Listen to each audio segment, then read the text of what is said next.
We'll hear argument first this morning in Case 1771, Weyerhaeuser Company versus the United States Fish and Wildlife Service. Mr. Bishop. Mr. Chief Justice, and may it please the Court, Congress amended the Endangered Species Act in 1978 to narrow the concept of critical habitat, and it did that in response to this Court's decision in Hill and an early regulation that allowed critical habitat designation for population expansion beyond a species' present habitat.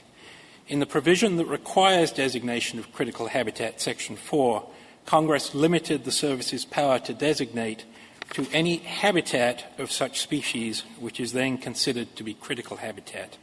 In Section 35C, Congress commanded that critical habitat shall not include the entire area which can be occupied by a species.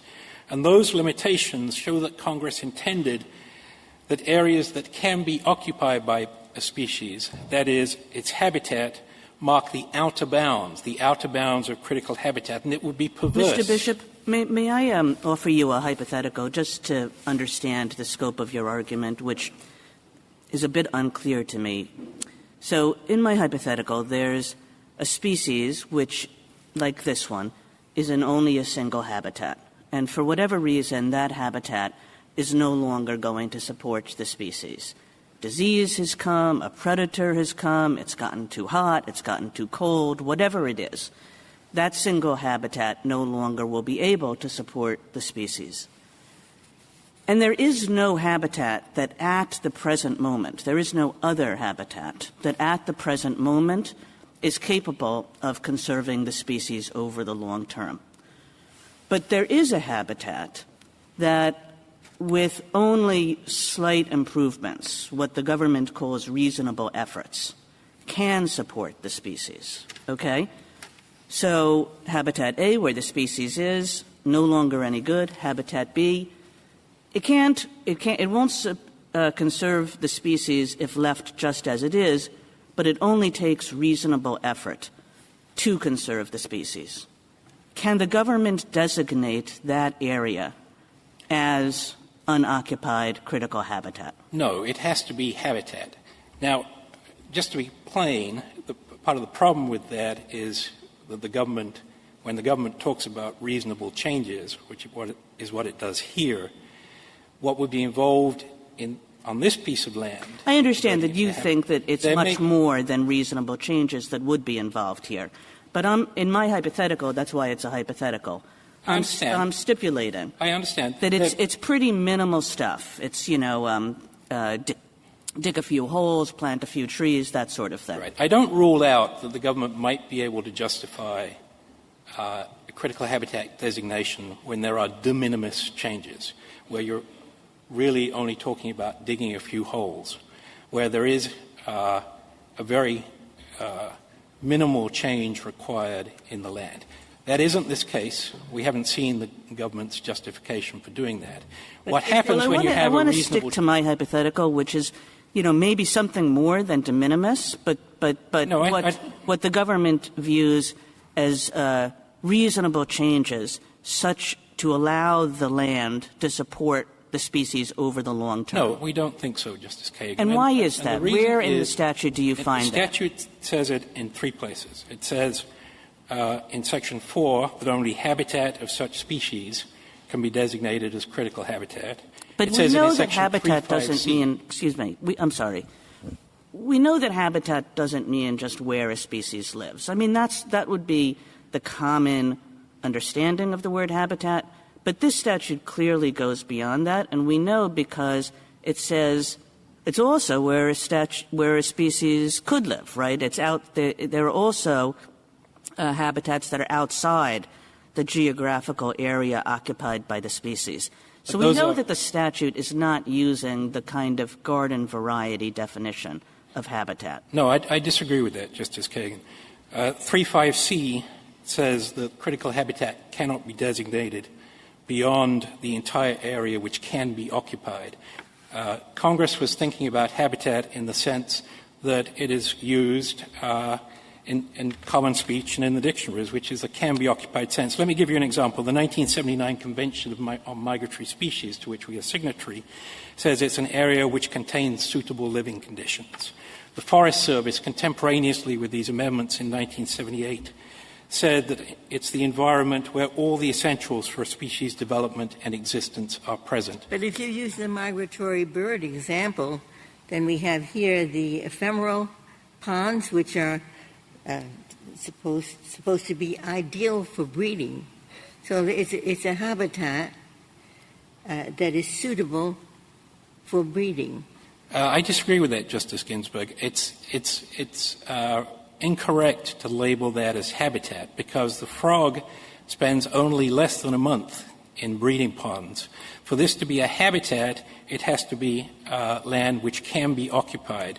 The habitat here includes, is it true in the case of birds that they may stay in a place less than a month? That's an entirely different example, Justice Ginsburg. The habitat for a migratory bird includes a summer habitat, a winter habitat, and the places along the way where it roosts. It may prefer particular trees. You have a contiguous habitat, and the roosting trees clearly can be listed as critical habitat if they meet the other conditions. If I could go back to the statutory basis for your position, because to my mind, it is a counterintuitive result that the statute would prefer extinction of the species to the designation of an area which requires only certain reasonable improvements in order to support the species. That seems a counterintuitive result. And as I say, it does not seem a result that's demanded at all by the statutory language, which contemplates that habitats will exist even beyond the areas where a species currently resides. Justice Kagan, there is a difference between an unoccupied area that is habitat and an unoccupied area that is not habitat. Mr. Bishop, the statute reaches. I'm sorry. Continue. The statute reaches only in 3.5c. Critical habitat shall not include the entire area which can be occupied. That is the limit that Congress said. But I think that was dealing with a very different problem. That was dealing with a problem where a species can reside in many areas outside of the area where it resided. And the statute was making clear that just because that's true, you can't go designate all of those areas habitat. But this is a different problem from the problem that we're talking about, where there's only a single area that might conceivably prevent extinction of the species. And you're saying that notwithstanding that it's only reasonable efforts that would allow it to conserve the species, that's not permitted. It is not, and there are clear statutory indications. Well, Mr. Bishop, do you agree with the proposition that the choice in Justice Kagan's hypothetical is between designation of the land as critical habitat and extinction of the species? Are there not other options available to the federal government? There are other options, and there are other clues in the statutory language. Apart from Section 4 and 3.5c, what this Court said in Sweet Home was that the Section 5 purchase authority was well suited for buying land that is not yet but may in the future become habitat. That was this Court's decision in Sweet Home. In addition, I will point out the definition of conservation in Section 3.3, which you would think if Congress had in mind that restoration and creation of new habitat, which is what would be required on this land, that there be no doubt, if that was what it had in mind, it would have used one of those terms. But the list in 3.3 talks about maintenance of habitat and translocation. It does not talk about the creation of new habitat or the restoration of habitat back to the period before human intervention. But I guess what strikes me about the statute, Mr. Bishop, is that really all over the place you get these references to the fact that habitat isn't just sort of there and perfect always, that habitat requires things to be done to it. You know, even in the definition of occupied critical habitat, it talks about special management that needs to be taken in order to protect the habitat. And similarly, in the definition of conservation, it talks about, the need for habitat improvement. So all through the statute, there's this idea of it's not just an on-off switch, that there is habitat that needs to be maintained, improved, and so forth in order to fulfill the function of preserving a species. With all due respect, Justice Kagan, I don't think that's right. I think that all of those references to habitat are references to maintaining habitat that already exists. Can I ask you a preliminary question, and it concerns whether the landowner's claim is currently ripe. That is, you are not commanded to do anything. You don't have to do anything at all to conserve the endangered species. And you can continue the timber farming that's going on. Now, it may be that down the road you will want to do something else with the land, but wouldn't that be the appropriate time to seek exclusion? No, Justice Ginsburg. The immediate effect of this overlay of a critical habitat on this 1,500 acres is a diminution in value of tens of millions of dollars. That is what it says in the agency's economic analysis, that there is an immediate loss in value. And the reason I think for that is fairly easy to see. Any buyer coming in will recognize that down the road they have to deal with the critical habitat designation. We have ourselves spent hundreds of thousands of dollars completely planning out and obtaining a rezoning of this land for development. Those are wasted expenditures at this point. That was done before the critical habitat designation. We would have to go back. We would have to revisit those, obtain changes in the zoning, and change our plans. But the critical point here is that the agency itself found that there was an immediate loss of value to our land. This is our land that has been designated. We are the object, to use Lujan's terms, we are the object of this designation, and it has caused us immediate financial losses, both sunk costs that we already have and changes in order to be able to proceed. This is a royal we. As I understand it, the only appellant before us is yours, who's the lessee of the timberland, who owns a de minimis amount of acres. So it wasn't the lessee of the timber cutting, it was the separate owner of the land who's incurred these expenses, and that's not an appellant before us, is it? We incurred all of these expenses. As the economic analysis explains, the agreement between Weyerhaeuser, the agreement between Weyerhaeuser and the owners of the rest of the property is that we would expend the money and they would provide the land. We also own 150 acres. We provided all of the money for the development, and we own 150 acres that have been designated that have immediately lost value as a result of this. Can I go back to a question? As I was reading the evidence in this case, it appeared that there was a dispute as to whether this frog could in fact survive, maybe not as healthily as it does now, and maybe not for the very long term. But there was evidence that the frog was there for, I think, 10 or 15 years while timber cutting was occurring. There was some scientific evidence that there were stumps that the frog might be able to survive in, as opposed to the canopied forest. I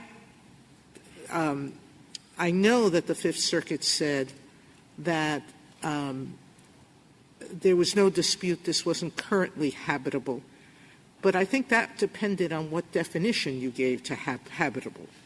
If we give a different definition, what would be the minimum if it didn't include the PCEs that you think are necessary?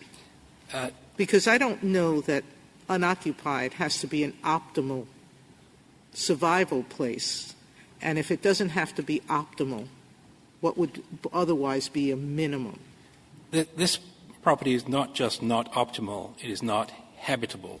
And this is only the litigating position of the Department of Justice. The judges below who looked at, the Fifth Circuit judges, including the majority, not just the dissenters, who looked at the administrative record here, which is what this Court is reviewing, not the litigating position of the Department of Justice, concluded, and this is from the majority, that the service had found that Unit 1 was currently uninhabitable. That's page 24A of the petition appendix. And But that definition was never provided. The definition that we provided was the definition that we have provided to this Court, which is the dictionary definition from Webster's Third, the physical features that naturally or normally are preferred by the species, the 1979 Convention, land which contains suitable living conditions. And, a picture is worth 1,000 words. In the joint appendix on page 57, there is a photo, albeit a small one, of adult frogs' upland habitat. And it's a picture of a few trees with a grassland savanna.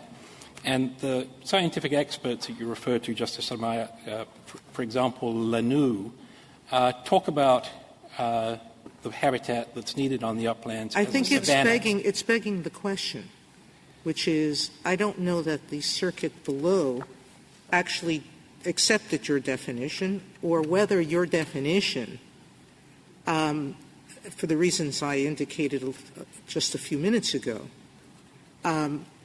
covered all of the conditions that could make for survival for this species.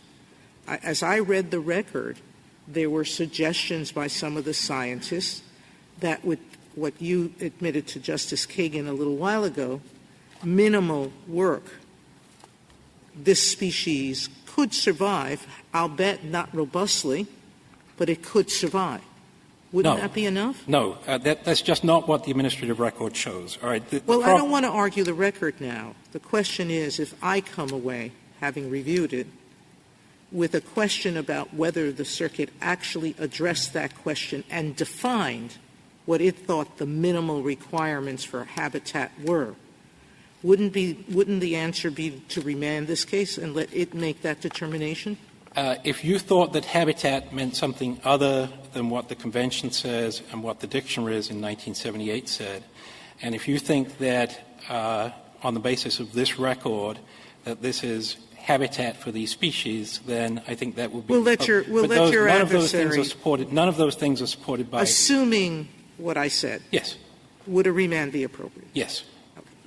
I'd like to ask you, one way of looking at the case, as I started looking at it, is this isn't about words, really, or definitions.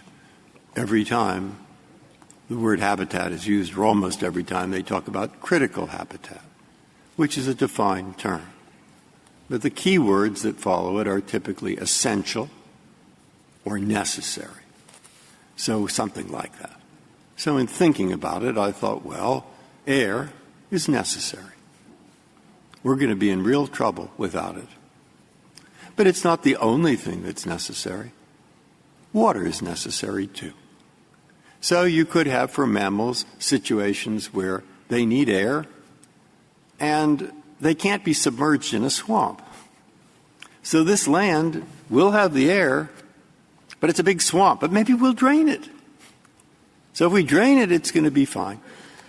And if that's what the statute basically means, you get the idea where I'm driving, then this is a typical agency case. Because after all, if you can't drain the swamp, then the air is irrelevant. But if you could drain the swamp pretty easily, well, then the air is essential, and you better be sure you have it.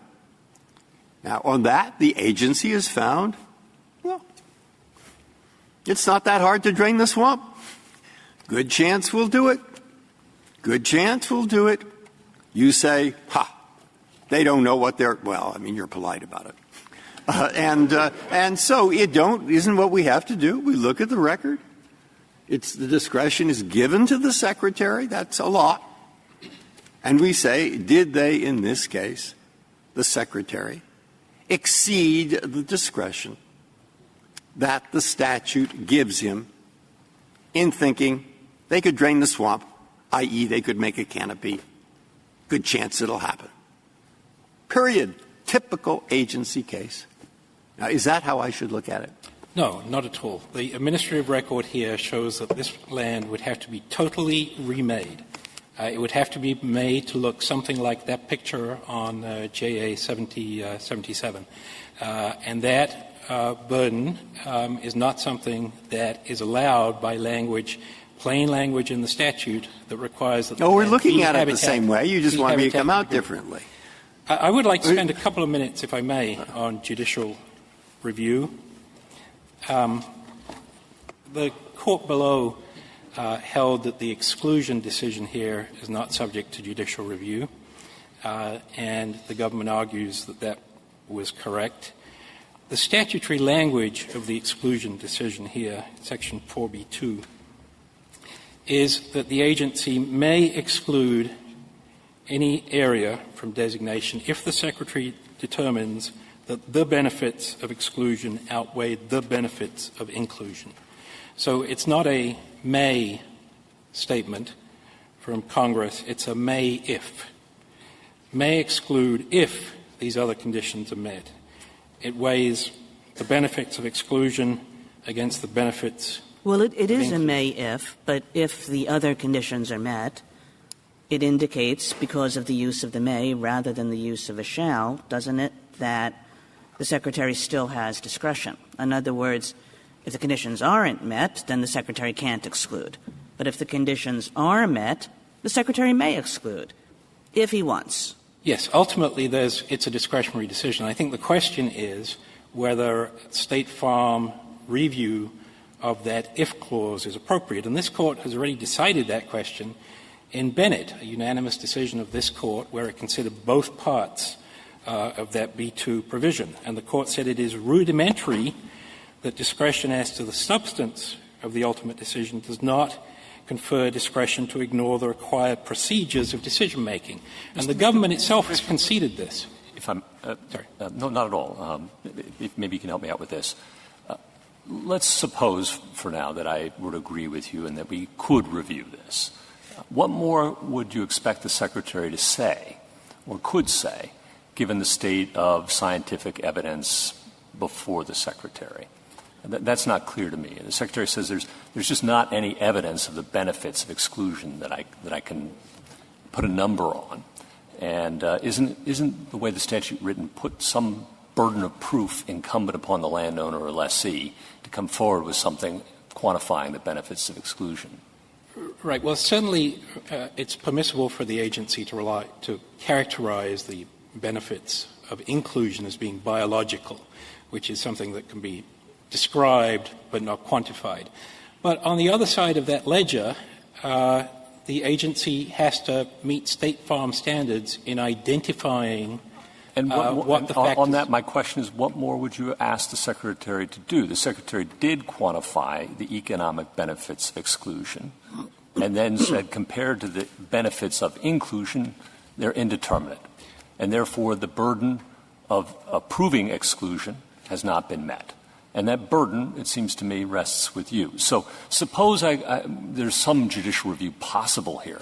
Do we need to get into how many angels dance on the head of that pin if you've got no real complaint at the end of the day with the adequacy of the Secretary? Well, we do have that complaint, and certainly a remand would allow us to explore that. But, under State Farm, the inputs. Could you explain that to me? Yes, the inputs into the decision have to be fair and reasonable, and the connection between those inputs and the ultimate decision have to be. Let me give an example of a very basic error, an example of an internal inconsistency. So the service refused to factor in the loss of Unit 1 to housing and to St. Tammany's tax base. And it did that because it found that Unit 1 is only 0.5% of developable land in the parish. There's a big problem with that. It included as developable land everything south of Interstate 12, which is not developable because it flooded in Hurricane Katrina. Everyone from that area is moving up to us, to the higher ground. It said, in addition, it acknowledged that Unit 1 is particularly attractive for development because Highway 36 runs through it. It's an attractive area for development because it's connected to centers of where the jobs are. And yet, so we have a Unit 1 that is already zoned, it's outside the flood zone, and it's well served by roads connecting it to jobs, but the service treated every undeveloped area in the parish as fungible and said this just isn't an important development area, even though St. Tammany, as its brief explains in this case, says, no, it's a very important development area. That is what you get when there's no judicial review, when an agency thinks that there are no controls over what it concludes. And the economic analysis is riven through with very basic errors of that kind. And I would submit that without the possibility of judicial review in cases like this, that is what you get, a very unsatisfactory balancing. And that is what State Farm is for. State Farm is there to ensure that when a balancing like this has to be done, when there are multiple factors to be considered, that the agency gets it fairly right as to what those factors are, and then connects up the dots between what those factors are and what its ultimate conclusion is, not the one-line unexplained conclusion that it had here that it was not going to exclude. If I can save the rest of my time for rebuttal, please. Thank you, Mr. Bishop. Mr. Kneedler. Mr. Chief Justice, and may it please the Court. The dusky gopher frog is a critically endangered species. It is at serious risk of extinction. As the Fish and Wildlife Service found, if the frog is to be conserved and the risk of its extinction reduced, the area involved here is essential to accomplish those explicit statutory purposes. It therefore was properly designated as unoccupied critical habitat. Petitioner does not— It has to be your argument is that critical habitat doesn't have to include all of the elements for habitability because you could undertake some restoration that would provide whatever's missing, the draining of the swamp. But, you know, if you have the ephemeral ponds in Alaska, you could build a giant greenhouse and plant the longleaf pines, and the frog could live there. In other words, there has to be presumably some limit on what restoration you would say is required. Yes, and what the service found here is that restoration of the uplands could be accomplished with reasonable efforts. The central feature of the habitat— Reasonable efforts that the landowners would have to undertake voluntarily, right? The landowners, or if they entered into an agreement with a conservation group, the Nature Conservancy has purchased land at the other location where the frog is. They've told you they're not going to do it. That's true, but the operation of the Act, it can't be dispositive of what the subjective intentions at this moment in time by this particular owner of the property are. The Act turns on the status of the land, not the intention of the landowner. Now, that may be taken into account at some point in deciding whether the land is essential. The proposed regulation that Interior has published says that. I don't understand. I mean, you said that it can be designated as critical if some restoration can take place. And as far where we are right now is the landowner saying we're not going to do the restoration you want. Right. So you just say, well, we're going to designate it anyway, even though the restoration won't occur? Well, the question of whether it is capable of supporting a population is basically a scientific one. Section 4B2 says that it should be based on the best scientific evidence available. It's about the status of the land. With the change, right? Can this support the population if they make this change? Yes. Well, but what's the limit? I mean, you could require, say, well, this piece of property in Canada could accommodate the species so long as you invested $100 million to put in ephemeral ponds, change the loblolly pines to long leaf, and do all this. Well, it has to be, according to the service here, reasonable efforts. And what's the definition of reasonable? Something that, I mean, for one thing, I think there's a big distinction between whether in this case the upland habitat has been transformed to such an extent that it's destroyed, like if there was a shopping center there or a housing development there, as compared to the upland habitat here has trees. Why is that so, Mr. Kneedler, though? I mean, it might be a few more dollars to pull up the asphalt and then put down the ephemeral ponds. Why would a parking lot make the difference? Why would that be an unreasonable effort necessarily? I mean, it's conceivable. Where does all this come from in the statute? Where do you get reasonable efforts in the statute? Well, I think it runs throughout the statute, frankly. Well, runs throughout. Can you show me where? Well, a number of places I I would refer to. The definition of critical habitat, both prongs, talk about. I don't see reasonable efforts there. No, not reasonable efforts. No, that's not there. But it talks about conservation, what's essential for conservation of the species. Conservation is defined as all measures necessary to bring the species back to the point where it does not need I don't doubt under Section 7 the government has enormous powers to help species, whether in critical habitat or elsewhere, right? There's nothing preventing the government from purchasing land or taking other actions to protect an endangered species, whether on critical habitat or elsewhere, right?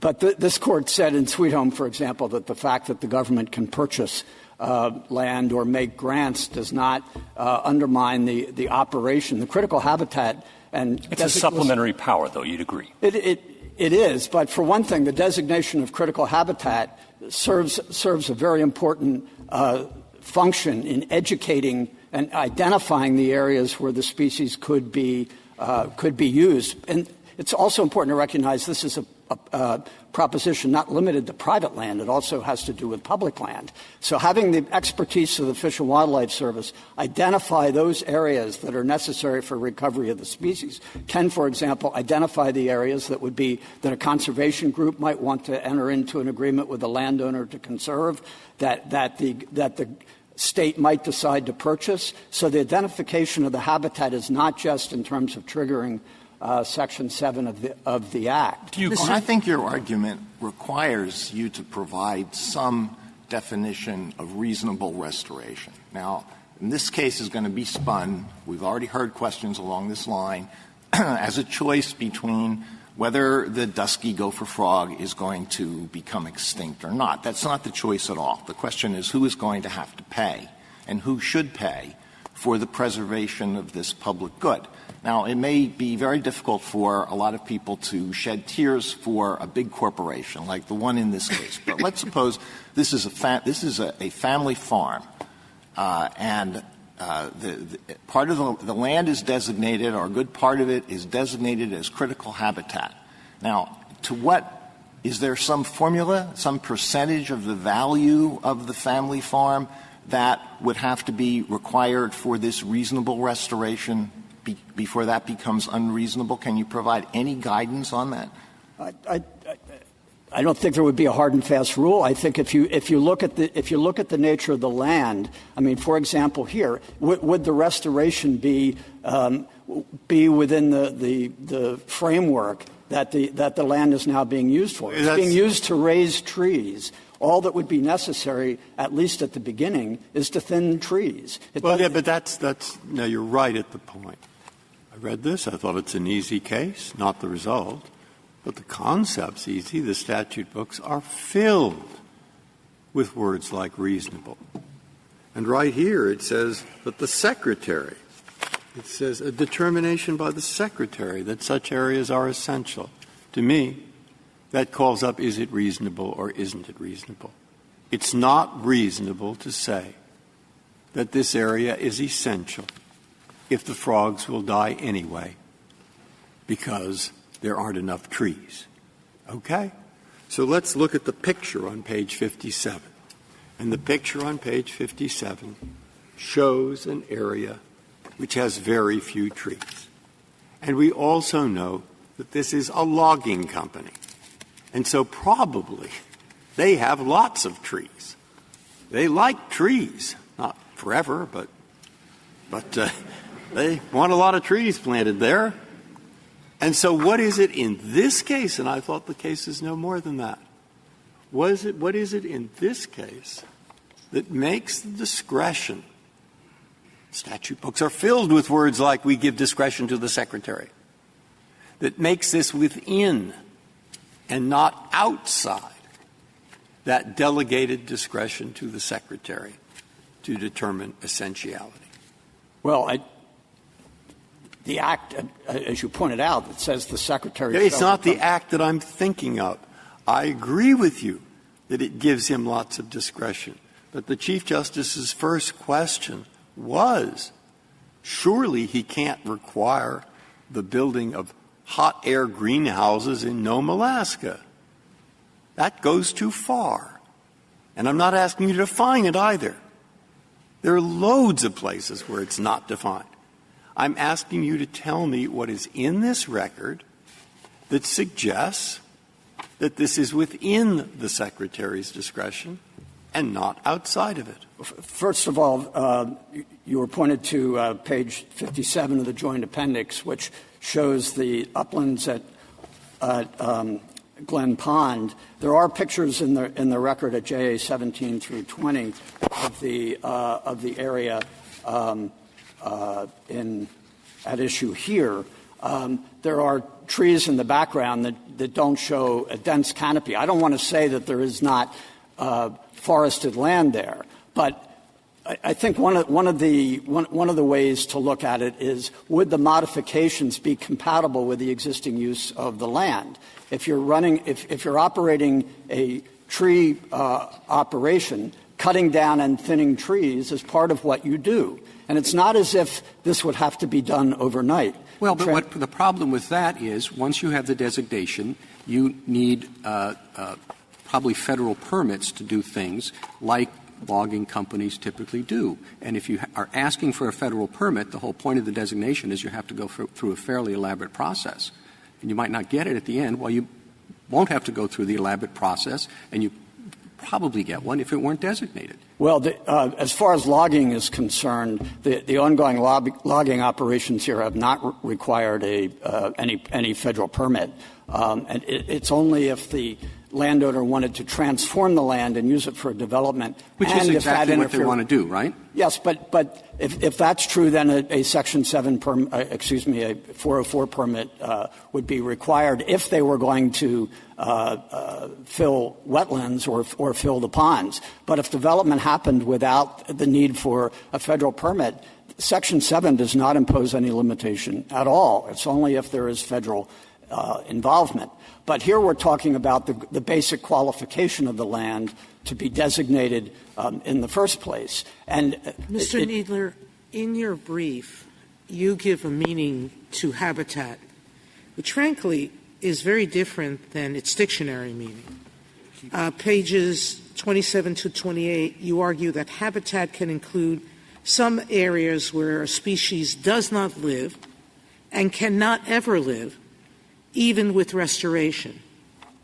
That's very different than what you started your argument with today. It's very different than what you've done with the Santa Ana sucker, for example.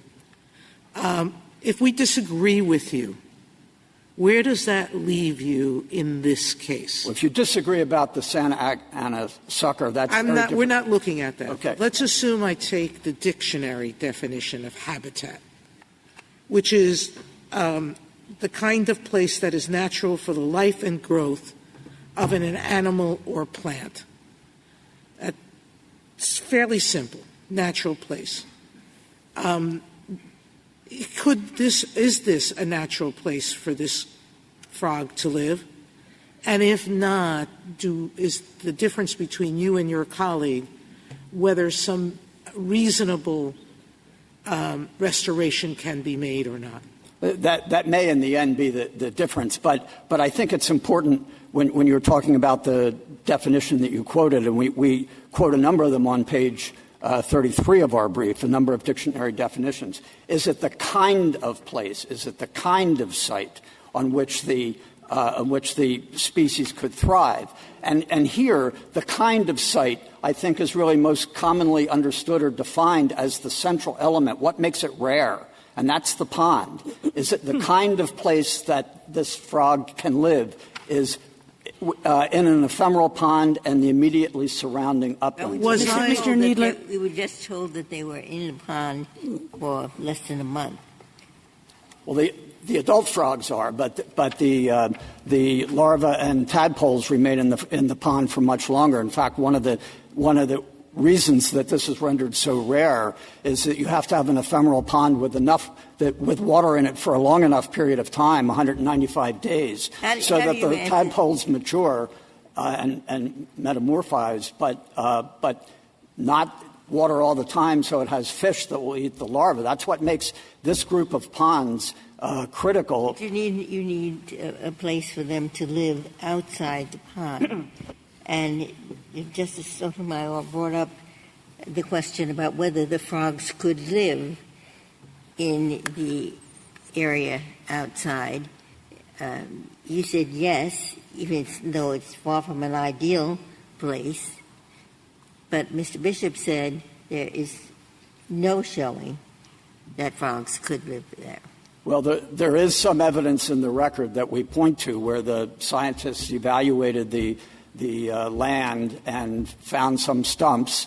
And there was, as was pointed out, there were frogs located on this up until 1965, even though there was a tree farm going on. But one of the reasons that this hasn't been further developed, because this really wasn't the gravamen of the administrative dispute, whether any frog could survive there. And that's why that's why it's not, there isn't more express findings about that. The frogs need the ephemeral ponds, and those are there. And there's evidence in the record that there are some stumps. But what about the ground cover and the trees? Is there anything in the record that shows that could show that the frogs, there could be a sustaining population of frogs there without changes in the tree cover and therefore changes in the ground cover? For long-term sustaining population, there would have to be changes. No, that we acknowledge that, and that is what is said here. They couldn't survive where they are now. I mean, the test can't be, if you dumped a couple of frogs there and then you came back 2 weeks later or a month later, would any of the frogs still be alive? That can't be the test, right? No, but they would have to sustain themselves. Well, they might live for several generations. I mean, I don't know, but I don't think that's the central point here. I think the fact that frogs were identified there up until 1965, and there are stump holes and the basics for this to be a sustained area is really what's important, because it shows that it's capable of. And Mr. Nieder, suppose if we could just go back to Justice Alito's question. Justice Alito suggested that there were other things that the government is capable of doing to conserve these frogs. So what, consistent with Mr. Bishop's view of the statute, could the government do, is the government enabled to do, that would effectively conserve these frogs? Is there anything? It does have the authority, but there's a grant program under Section 6 of the Act of grants to states. Now, that would the grants to the state would have to decide to become involved, and those can involve private conservation groups. The federal government could purchase the land if, for example, if the landowner was willing to sell it. So far, there hasn't been any indication that they would be, and the service, understandably, very rarely exercises the power of eminent domain. It probably would have the power to do so, but none of that undercuts the need, the statutory obligation to designate critical habitat. And this statute presumes that the designation of critical habitat is often, almost always, going to be on private land. Isn't that correct? Well, maybe I'll take down almost always. Often. No, is often going to be on private land. It often will be on private land, but it's also on public land, and it's important that the court understand that the limitations the petitioner would place on the designation of critical habitat would also apply to the government's own land in terms of limiting the Section 7 consultation process if somebody wants a permit on federal land. Can't you do what you want on federal land? Well, but triggering yes, but to an extent, but Section 7 is a framework to bring in the Fish and Wildlife Service and its expertise. And for well, so the only benefit to the federal government is that the Fish and Wildlife Service will sit down at the table with whoever else, whatever other government agency owns the land? Well, that is an important benefit. It's not the only benefit. There's a benefit to the public in having Section 7 scrutiny and consultation go on before an action agency undertakes. At some point, somebody in the federal government can say to the Federal Wildlife Service, I want you to sit down with whoever it is, the Army Corps of Engineers, right? You don't need a statute to bring that about. Well, it's true they could, but Section 7 in the ESA organizes that by setting up a consultation process such that the action agency can't go forward in an area that might harm the species or its habitat without consulting with the agency. That is a very important. I guess what I was suggesting was Congress could have passed a statute which just said every time that there's a problem of this kind, the federal government has to purchase the land that will support an endangered species. It didn't pass that statute. It passed a statute that said that the Secretary could designate critical habitat, regardless whether that habitat was on private or public land. And then the question is, where does this requirement of immediacy come from that Mr. Bishop wants to impose? You mean immediate restoration? Do you mean? That it has to be available to support the species exactly now without any further effort. It is not in the Act at all, and the whole concept of conservation is a long-term prospect, not something that has to happen immediately. Right. That's so. Land is around for a long time. We hope the frogs will be too. You're looking out into the future. Is there anything you want to add in words that I would write if I were writing this opinion that would distinguish the case the Chief Justice first brought up, where the only way to save these frogs, in addition to the ponds, is to build special hothouses in Nome, Alaska? And a decision resting on that would strike me as far-fetched. From a situation where all you have to do in addition is drain 6 inches of swamp. If the decision rested on that, even if the owner said, I'll never do it, I would say it was a reasonable decision. Okay, that's highly subjective. Are there any words that you could use that would distinguish those two instances? Well, the greenhouse example is not restoring habitat. I don't think a greenhouse would. You see what? No. Very unlikely. Yes, no, it's very unlikely. But here the restoration efforts are entirely in sync with the use of the land. I mean, there are uplands with trees. As I say, they could be thinned. It's not as if not only does the conservation not have to happen immediately, but the restoration doesn't have to happen immediately. That's your requirement. The restoration has to be entirely in, what did you say, in sync or in? In sync with, I'm not saying that is a hard and fast rule. I'm trying to explain why it is reasonable. Okay, well, but I know, but case. the question and the reason for the hypothetical is, it seems to me that if you permit the designation of something as critical habitat that cannot be occupied by the animal because you think they can do something down the road that will cure the problem, whether it's cut the trees or do anything else, that you ought to be able to articulate what the limit is on what you require down the road. I think it's whether it is a further modification of the habitat in its existing state, and at least where the habitat is being used in a way that is similar to what would be necessary for its restoration, or would the restoration undermine the fundamental nature of it. So if you get to Justice Gorsuch's, or whoever it was, the asphalt thing, if what you have to do is just dig up the asphalt, that's the use of the area for a parking lot is not in tune with its normal whatever. So you couldn't do that under this statute. Well, I think there may be several factors. The effort involved. I mean, if it's one road, that may not be an obstacle. If I could just point out, there is a statutory place to look for the distinction that I'm drawing, and among others, it's in 1533A1A, which in listing a species, it directs the Secretary to determine whether a species may be endangered because of a number of factors. The first one is, quote, the present or threatened destruction, modification, or curtailment of its habitat or range. The reference to modification of habitat suggests that even with modification, it's still habitat, even though it's been modified. And one of the reasons that land is unoccupied by a species is often precisely because of what has happened, people using the land in a way or transforming the land. But this passage contrasts destruction of the habitat, which would be the case if there was a parking lot or a building or something that transformed it, and modification of the habitat, which suggests that it retains its essential nature. And here, Unit 1 retains its essential nature, which is these very rare ponds. Not only that, a collection of 5 ponds, which enables the development of a metapopulation. So can we talk about – I see your point with talking about a kind of place, and it does seem logical that the frogs were there, and they were there for a very long time.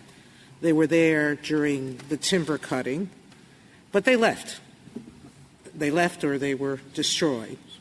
So what is it about the the native environment that still exists there, and what is it that you think, with very little reasonable effort, that you could change to make it sustaining for a long period of time again? What the frog needs is I know the PCEs. I know. Well, yes, but that transformation, or that change, that restoration would not have to happen overnight. It would not mean clear cutting the loblolly pines and planting and planting longleaf pines. That's my point. And there is an example in the recovery plan that is cited in the record when it's describing what has happened at Glen Pond, which is the place in Mississippi, the only place where there is a stable population at all. It describes that there has been some habitat management, which has included thinning trees and planting longleaf pines, which suggests this could be a gradual process. As the loblolly pines mature, they could be cut. Some could be cut now to create some open space. You could cut some trees and leave stumps there for the frog. It could be a gradual process that doesn't require that it be instantly made available. Well, it's still the case that would require consent to the owners, and they say they're not going to do it. Yes, but you can't require them to do it, right?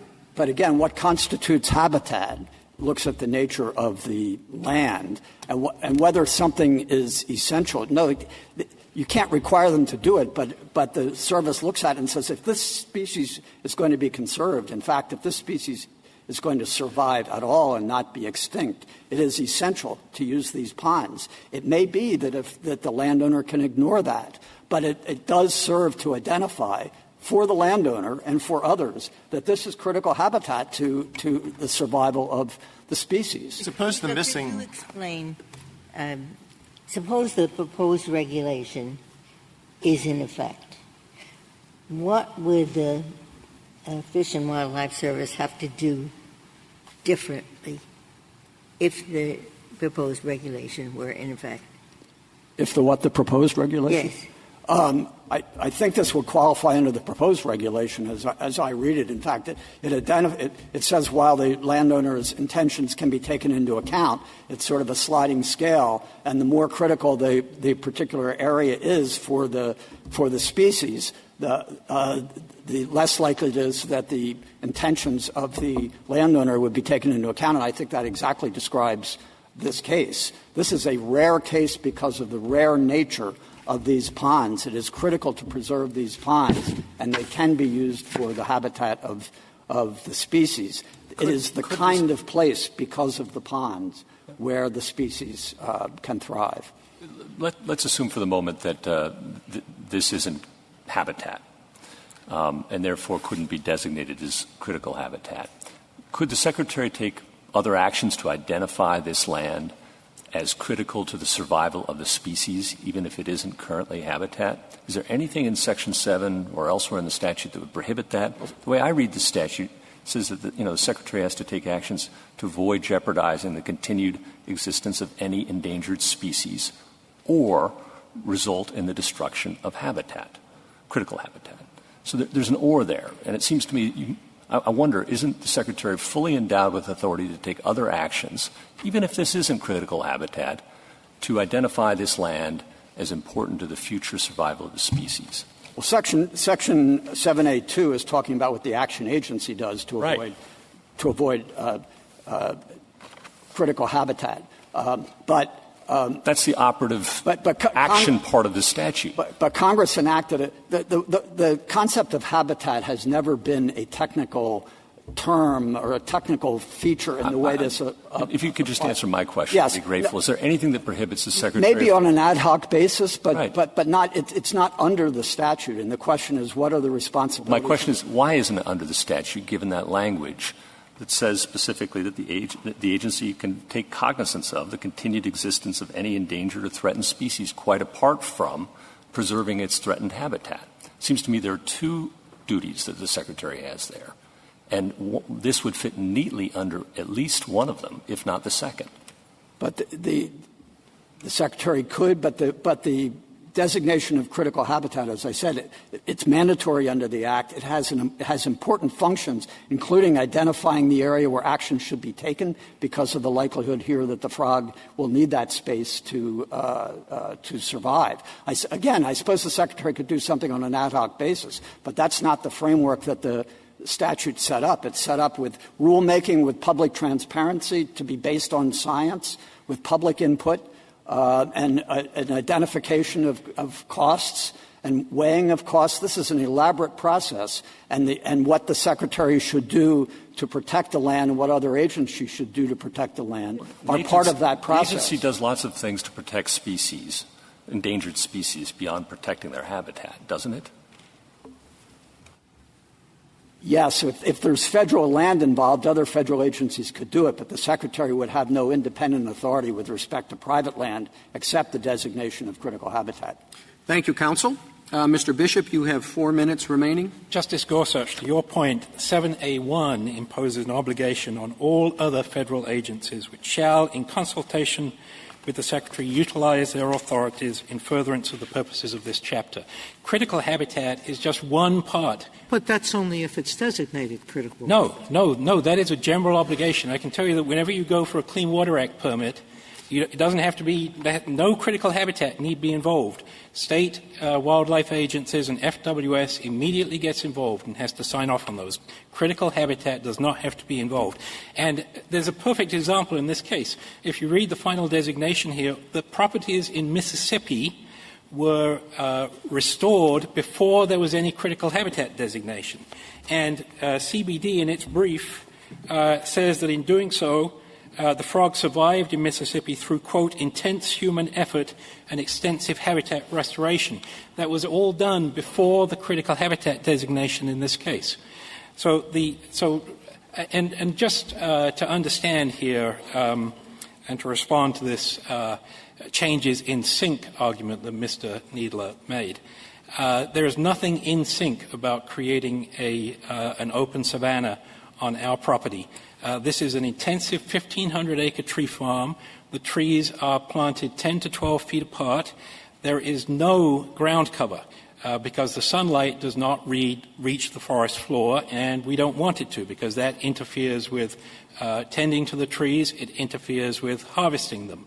This is not a property on which there will be any ground cover to supply moisture or food or cover for these frogs. We would have to totally change the way that this land operates in order to accommodate the frog. And the idea that the frog scientists here agree with the government is simply wrong. And I would urge the Court to read Lanoux and Peckman and Blidhove, who say, for example, Peckman, one of the scientists, the upland is currently in commercial pine plantations, but could be restored to suitable upland habitat. Blidhove says that aggressive and proactive management of the uplands will be critical to the survival of the frog, the most important management tool being fire to prevent this from being unsuitable habitat. These scientists all had the same point of view, that this land could be restored through extensive effort to upland frog habitat. Not one of them said that this is currently habitat on which this frog can't survive. The immediacy here, Justice Kagan, comes from the statutory language. It comes from the word habitat in Section 4. It comes from the limitation in 3.5c that the maximum extent of a critical habitat designation is land that can be occupied. It comes from the list in 3.3, where you would certainly have anticipated that if Congress thought that land had to be restored or totally remade in order to be habitat for the frog, that it would have said that rather than using the word maintenance. Maintenance is a word that naturally refers to maintaining what you already have there and improving it, not to completely changing it. And in addition to the powers that I already talked about of the federal agencies having to protect these creatures quite apart from critical habitat designation, there are all sorts of powers operated through the states and the purchase power in Section 5 that allow protection. This is not a choice between the frog surviving and not surviving if it doesn't have this critical habitat. There are plenty of ways for the government to ensure, as it should, that the frog survives. I'm sorry. I think I read that if these ponds are not designated, that there are no other ponds in the United States. So to the extent that these ponds are not designated critical habitat and don't survive, this frog won't if there's a drought or other conditions in Mississippi. First of all, there are other ways to acquire these ponds. Not one person has talked from the government or from any of the Nature Conservancy or other groups that buy easements on property have talked to any of the owners here. But the second thing is that... But they don't have to. No, if they it's don't critical, they can designate it, and then an illiterate process goes on where they talk to the owners, and you come to an accommodation. That's what generally happens. Could I answer that question, Chief? Briefly. You know, the government has made absolutely clear what it thinks that means. Right? It admits that it's the most likely outcome here, if we need to apply for permits, is that we get to use 40% of the land for development, and we have to turn 60% of it over for frog habitat. We don't think that that is an appropriate use of our land, given that this is not habitat to begin with. Thank you. Thank you, counsel. The case is submitted.